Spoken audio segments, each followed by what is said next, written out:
Vou dizer primeiro que é a sua opinião, a minha é outra opinião. Eu estava falando sobre anistia, não estava falando sobre foro. A opinião do senhor, claro, mas uma coisa é a opinião, outra coisa são os fatos. Não é, senhor... Mas porque houve a mudança do foro privilegiado, não. O senhor sabe muito bem disso, o senhor acompanha. Não, eu não sei muito ali bem. No Supremo em 2023. Olha, esse é um vício de quem está entrevistando. A senhora está falando e já está colocando qual é a minha opinião. A minha opinião é outra, diferente da sua. Eu não sei muito bem, não. O que eu sei muito bem foi o que eu disse. A senhora não pode botar a palavra na minha boca, por favor. Queridos amigos, o vídeo de hoje está simplesmente sensacional. O senador Rogério Marinho teve a coragem de aceitar o convite de comparecer ao Covil da Globo News e no momento em que era para o entrevistado ser o protagonista da entrevista. A jornalista militante de esquerda, Andréa Sadi, interrompeu a fala do senador por diversas até que Marinho perdeu a paciência e reprimiu a militante. Vamos conferir. Entrevista aqui com o líder da oposição no Senado, o senador Rogério Marinho, que é do PL, partido do ex-presidente Bolsonaro. Ele está lá no Congresso Nacional com o nosso Pedro Figueiredo. Senador, boa tarde para o senhor, seja muito bem-vindo. Queria começar perguntando, repercutir a entrevista do presidente do PL ontem aqui, o Valdemar Costa Neto, contando inclusive de uma conversa que o senhor também participou com o líder Sóstenes, com o ministro Gilmar Mendes, lá no começo dessa articulação toda por esse pacote, sobre até onde dava para ir, né? E que ali a conversa era mais sobre o foro privilegiado. Eu queria perguntar para o senhor sobre o projeto da anistia. Qual é esse projeto alternativo que os senhores estão discutindo no Senado, alternativo ao texto que está sendo debatido na Câmara? Oi, André, deixa eu dar um aqui. Tudo bem, senador? Como é que o senhor está? Muito obrigado por participar com a gente aqui do Estúdio I. Boa tarde, seja bem-vindo. Obrigado, Pedro. Bom, André, esse texto que está sendo discutido pela imprensa, ele começa a ser falado em abril. Nós estamos em setembro. Eu já tenho 60 anos, posso não parecer, mas já tenho 60 anos, 61. E eu escutava um adágio popular que diz, é a cabeça de bacalhau ou a orelha de freira, né? Que ela fica encoberta com capuz. Eu não conheço o texto, né? Eu não vi o texto. Você viu, mande para que a gente possa olhar e a gente pode debater. Por enquanto, me parece que é muito mais uma ideia, uma vontade, uma intenção do que uma materialização de uma proposta. Agora, líder, a minha dúvida é a seguinte. Oi, André, quer fazer um complemento? Só para eu complementar aqui, senador, a minha pergunta. Eu não vi o texto, né? Não estou participando das conversas. O presidente do Senado, Davi Alcolumbre, disse que tem uma discussão alternativa ao texto que está sendo discutido na Câmara. Então, a minha pergunta agora é: anistia para quem o senhor defende quando o texto for discutido no Senado? Ok. Bom, primeiro eu acho que ela vai começar na Câmara. Se o presidente Davi Alcolumbre tomar a iniciativa de começar a discussão aqui no Senado, será muito bem-vindo. Agora, para nós, é evidente que não há possibilidade de aceitarmos uma anistia seletiva por todos os argumentos que eu tenho ouvido, inclusive dos senhores, da Globo e dos demais veículos de comunicação, né? Até porque essa proposta, ou pretensa proposta que é dada, é tipo, olha, vamos resolver anistiar só aqueles que participaram da invasão. Ora, a invasão é justamente o pretexto para linkar com um pretenso também golpe de Estado que nunca houve.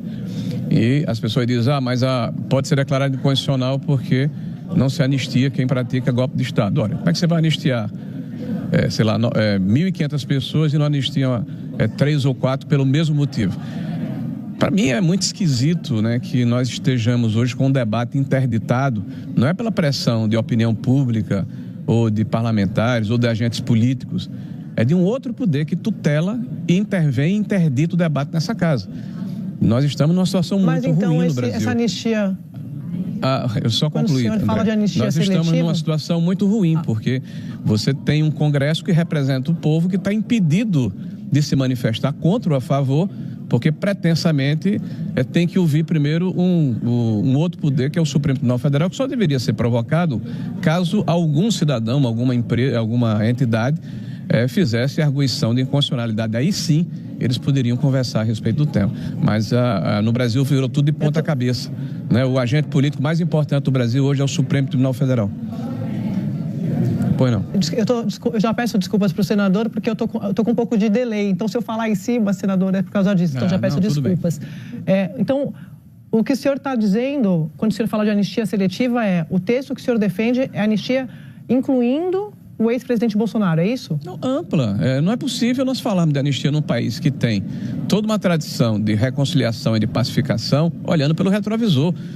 Quem nós ouvimos falar contra, de uma maneira muito incisiva, contra a possibilidade de anistia, aliás, entoando palavras de ordem, se posicionando publicamente contrário, é o presidente Lula e os seus acólitos.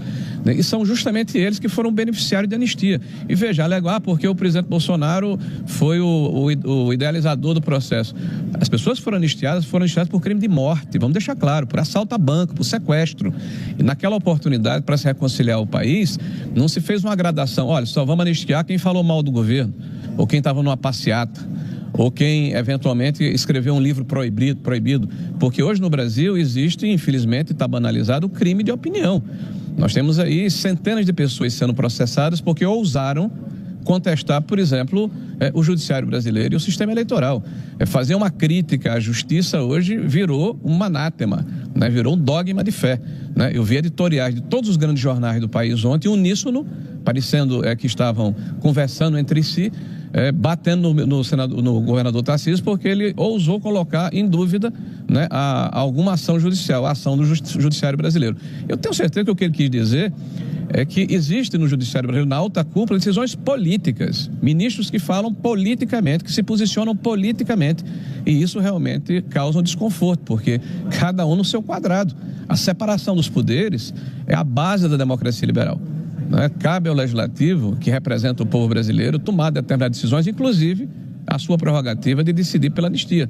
Cabe ao judiciário, se for provocado, no momento em que for provocado, nos autos do processo, decidir se há ou não constitucionalidade em relação a essa situação e não tutelar o poder e, de uma maneira transversa ou incisiva, impedir que o debate aconteça aqui no parlamento. Isso faz muito mal à democracia. Agora, líder, teve uma ocupação da mesa diretora do Senado e o que a gente, enfim, apurou é que parte dessa desocupação se deu, em parte, por um acordo com o presidente Davi de que pautas que avancem na Câmara dos Deputados não serão postergadas, né? Que se avançar aqui, o Senado vai discutir os temas. Mas, ao mesmo tempo, hoje já tem uma fala do presidente da CCJ do Senado, senador Otto Alencar, de que pela CCJ uma anistia ampla geral não passaria. Queria saber quais articulações que o senhor, como líder da oposição, tem feito para garantir que, se houver uma aprovação na Câmara dos Deputados, porque é muito comum que alguns projetos passem na Câmara e sejam engavetados no Senado. Então, claro, que articulações que o senhor está fazendo no sentido de garantir que o texto que passe na Câmara dos Deputados seja de fato apreciado pelo Senado Federal, porque se não passar pelo Senado, não adianta, né, para a estratégia da oposição. Olha, nós estamos muito tranquilos de que há uma composição de forças aqui no parlamento que representa o povo brasileiro. Eu vou dizer de novo, o parlamento brasileiro representa o povo brasileiro, a Câmara Federal o povo e o Senado a federação, né? Cada estado aqui tem 3 representantes, né? E o importante é que nós cumpramos o nosso papel. O presidente Davi Alcolumbre, em várias oportunidades, reiterou, inclusive na última, de que não participaria de obstrução de pautas pertinentes e pautas importantes. Eu tenho visto parlamentares do governo falarem com muita desenvoltura contra a anistia. Muito bem, é um direito, né, que vão ao plenário e que exerçam o seu papel de parlamentar e limpamente, claramente, dentro de uma discussão, dentro de um debate, dentro de um contraditório, que é o que se espera da democracia, votem contrariamente, votem contra a anistia. E isso se replique aqui no Senado da República. É natural também que haja procrastinação, que haja manobra regimental, faz parte do jogo. Agora, nós primeiro, antes de anteciparmos o que vai acontecer no Senado, né, e as declarações estão sendo dadas de forma legítima, tanto pelos representantes do governo, como aqueles que, como você falou, o senador Otto, né, detém um cargo importante que preside a comissão temática, talvez a mais importante aqui do Senado, que é a Comissão de Constituição e Justiça. Elas podem existir, mas são só declarações políticas nesse momento, porque não estão diante de um fato concreto. Precisa primeiro passar na Câmara para chegar aqui, a não ser que o presidente Davi materialize a sua intenção, que foi manifestada ontem em uma entrevista, mas me parece que os interlocutores dele não são senadores, e sim membros do Supremo Tribunal Federal, pelo menos foi o que foi dito, né, na entrevista que li, né, que ele tem conversado com o STF, não conosco, pelo menos a oposição não foi convidada para conversar a respeito desse tema nesses últimos dias, né, que passado na Câmara, aí a gente se debruça de que forma nós vamos tratar o assunto aqui no Senado da República. Boa tarde, senador. Thomas Trauma aqui da redação do Rio. Eu estou curioso com um ponto. O senhor fez um discurso muito interessante sobre a separação de poderes.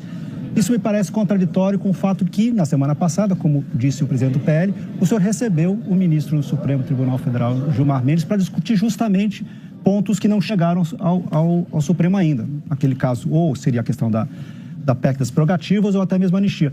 Não tem uma contradição entre esse discurso que o senhor fez agora, com esse encontro com o ministro Gilmar Mendes na sua casa? Bom, primeiro, o encontro não foi lá em casa, nem foi na semana passada, eu acho que já faz uns 40 dias. Né? E outra coisa, nós fomos convidados, eu não pedi para fazer essa conversa. Né? E quando você é convidado para conversar, diz a boa educação, né? E é de bom tom na política, você conversar. Uma coisa é você conversar, outra coisa é você aceitar a tutela, é você aceitar a interdição do debate, é você aceitar a provocação, é você aceitar a ameaça, implícita ou explícita, tipo, olha, se vocês votarem, nós vamos mudar o rito, por exemplo, da aplicação do orçamento. Ou vamos colocar para... Ou vamos colocar... Eu estou dizendo o que é dito pela imprensa, por vocês, pela grande imprensa. Não sei nem se é verdade. Ou vamos mudar a forma como está sendo tratado aqui os inquéritos contra parlamentares dentro do Supremo Tribunal Federal. Isso é abjeto, é deplorável, é detestável. Isso avilta a democracia e, na minha opinião, nós todos deveríamos estar repudiando e não banalizando esse tipo de comportamento. Senador, eu não estou dizendo que o senhor foi ameaçado. Eu estou querendo saber. O senhor teve uma... Eu não estou dizendo que eu fui ameaçado. Eu estou dizendo que o parlamento está sendo ameaçado. Não foi do que eu fui ameaçado. Senador, por favor. Calma. Pois não. Claro. Senador, calma. O que eu estou dizendo é o seguinte, o senhor teve uma conversa com o ministro Gilmar Mendes, ontem esteve aqui o presidente do seu partido, que conversou, que disse pra gente que os temas como a questão das prerrogativas, a gente já foram tocados. Então eu só queria que o senhor pudesse esclarecer como foi essa conversa. Bom, eu tive essa conversa, na verdade eu fui convidado pelo ministro Gilmar, fui na casa do ex-deputado Rodrigo Maia, estive lá com Valdemar e com o... É melhor você trocar aqui para ver se eu escuto a próxima. Com Valdemar e com Sóstenes. E a conversa, eu não fui autorizado a revelar o que aconteceu na conversa. Foi dito que era uma conversa reservada. Como ela vazou, eu confirmo que houve a conversa. Mas eu, até por uma questão de respeito, né, foi dito que a conversa era reservada e eu prefiro que ela continue assim, a não ser que quem pediu a reserva abra mão desse pedido que foi feito. Otávio, prazer falar com o senhor novamente. Senador, só um ponto aqui, que a anistia de 79, ela não foi ampla, geral e restrita. Os crimes de sangue, ou seja, os guerrilheiros, quem matou, não foi beneficiado pela anistia. Mas sim crimes conexos de militares, ou seja, os militares que cometeram crime de sangue foram anistiados. Mas os guerrilheiros não. Feita essa ponderação, o senhor falou em anistia seletiva. Como a de 79 foi. A minha pergunta, é justo uma pessoa do 8 de janeiro que foi lá, pichou uma estátua, pegar a mesma pena de um comandante, um líder, que, por exemplo, um general que planeja matar, tem documentos planejando matar autoridades? É justo você botar tudo no mesmo barco? Bom, Otávio, primeiro, se a anistia de 79 perdoou crime de sangue, não perdoou crime de sangue, vamos usar o mesmo critério. Quem matou alguém ou quem feriu alguém está fora da anistia, né? Então, os demais teriam abarcados pela anistia. Mas em relação à pergunta que você faz, é evidente que não. Você querer pegar uma pessoa que pichou de batom uma estátua e apenar ela com 14 anos, ou alguém que estava dentro da sala, porque sentou na cadeira do presidente do STF ou de algum ministro, pegar 17 anos de prisão, pessoas sem nenhum antecedente criminal, estarem tendo penas desse tamanho. Agora, é evidente, ninguém é inocente. Isso está sendo feito justamente para justificar uma pena de 30, de 40 anos para o presidente Bolsonaro. O sistema quer retirá-lo do processo eleitoral. Então, isso é um grande processo e vejam a contradição. Nós aceitamos anistiar essas pessoas que invadiram de 8 de janeiro, porque elas foram massa de manobra. Agora eles acham que é massa de manobra, eles aceitam que é massa de manobra, que aquilo era um exército de Brancaleone que nunca quis e nunca teve intenção nem condição de derrubar ninguém. Senhoras, idosos, pessoas portando bíblias e tal. Mas não pode anistiar o Bolsonaro. Por que não pode Alexandre Bolsonaro? Porque o argumento é que o indulto não foi concedido porque era crime contra a democracia. Ora, se é crime contra a democracia invadir ou perpetrar a ação de tentar violentamente, como foi dito pela acusação e corroborado pelo ministro, acabar o Estado de Direito, aí é crime também planejar isso aí, isso não é contra a democracia ou contra o Estado de Direito. Então, uma contradição tão grande. E a maneira como esse processo tem sido feito, a demonstração a cada depoimento, a cada prova apresentada, né, de que há vício processual, que não houve amplo direito de defesa, que se prendeu de forma industrial, que o juiz se coloca o tempo todo como vítima, que pré-julga, abre o processo fazendo um discurso de 15 minutos sobre política, se coloca como se fosse o ministro da Economia. Né? Pré-julga o processo antes de julgar. Olha, sinceramente, a história vai nos julgar. Por isso que eu estou defendendo o tempo todo, com muita convicção, Otávio, com muita convicção, que essa é uma decisão da política. É o parlamento brasileiro que representa o povo brasileiro que tem que decidir dentro da Constituição. E é deplorável que a interdição desse debate esteja ocorrendo. É deplorável que haja praticamente uma ameaça a esse parlamento, caso haja votação de um processo. Não é que ele vá ganhar ou vá perder. Está se interditando a possibilidade que o povo brasileiro, através de seus representantes, possa opinar. E isso é muito grave para a democracia. Eu lhe asseguro que eu estou muito preocupado com o que a gente chama de democracia liberal, porque eu escuto discursos feitos por aqueles que são os defensores, os pretensos defensores de uma democracia relativa, porque tudo está relativizado. O que era jurisprudência, o que era legislação, o que era constitucional, deixou de ser para justificar se tirar Bolsonaro do debate político. O primeiro ex-presidente, desde 1985, está sendo julgado direto numa turma, não é no pleno do tribunal. Todos os demais foram na primeira instância, sem direito a um duplo grau de jurisdição. Né? O primeiro que está sendo julgado com esta velocidade e desta forma, com praticamente sem o direito de defesa. O seu delator, 11 depoimentos diferentes, mudando o tempo todo, inclusive com publicações feitas em órgãos de imprensa sério, dizendo que estava sendo coagido e o tempo todo mudando a sua condição para tentar adequar o seu depoimento. Então, está havendo uma situação muito grave no Brasil e que não é justiça. Foi o que disse o Tarcísio, na verdade, que foi mal interpretado. Isso é um julgamento político e na política a gente precisa resolver no parlamento, que é o lugar da política. Pois não? Não me lembro dessa convicção toda do parlamento discutindo o foro privilegiado quando o opositor era o adversário, né? Quando vocês estavam vendo o julgamento dos adversários, na verdade. Primeiro ponto, não é verdade isso. Sobre o foro, na primeira instância, o senhor sabe muito bem que a discussão que está sendo feita agora é uma discussão de mudança de foro por oportunismo para salvar o ex-presidente Bolsonaro. É disso que se trata. Porque houve a mudança no Supremo em 2023. Cada hora muda cada hora os senhores defendem uma causa em causa própria. E dois, o senhor fala, saiu, o sistema quer tirar Bolsonaro da eleição. Isso também não é verdade. Isso não está em discussão nesse julgamento. O presidente Bolsonaro está inelegível por uma decisão do Tribunal Superior Eleitoral, como o senhor também sabe. Esse discurso, é claro, vale para a narrativa e tal, mas só para a gente estar encerrando a entrevista aqui, mas só para não deixa o senhor falar o quanto quiser, por óbvio, o senhor sabe, a gente está aqui para o debate, mas não é disso que se trata. O senhor disse que não vai dizer o que foi dito na conversa com o ministro Gilmar Mendes, eu permiti, deixa eu só concluir. Aí o senhor, eu devolvo para o senhor.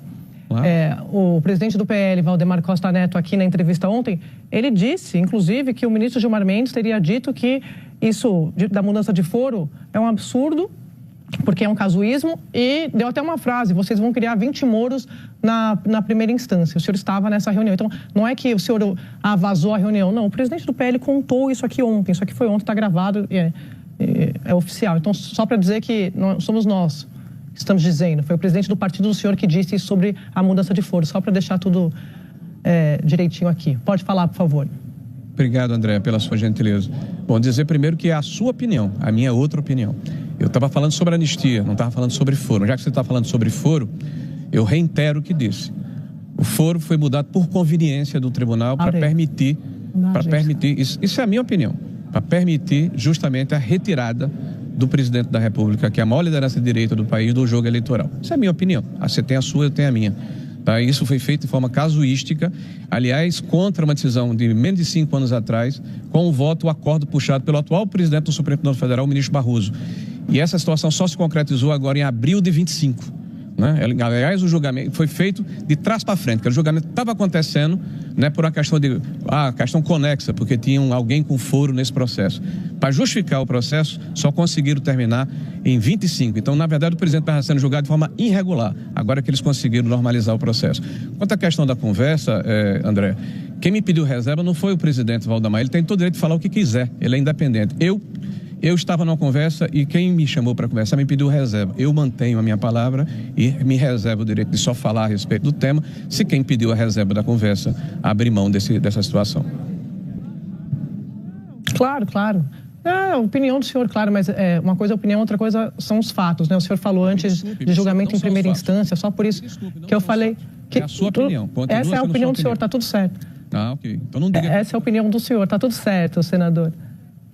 Não mas porque houve a mudança do foro privilegiado. Não. O senhor sabe muito bem disso, o senhor acompanha. Não, eu não sei muito ali bem. no Supremo em 2023. Esse é um vício de quem está entrevistando. A senhora está falando e já está colocando qual é a minha opinião. A minha opinião é outra, diferente da sua. Eu não sei muito bem, não. O que eu sei muito bem foi o que eu disse. E o que eu disse eu assumo. Eu estou falando o que eu estou assumindo aqui publicamente. O que a senhora fala, a senhora assume também. A senhora não pode botar a palavra na minha boca, por favor. Eu não sei muito bem, não. O que eu sei muito bem eu disse a senhora.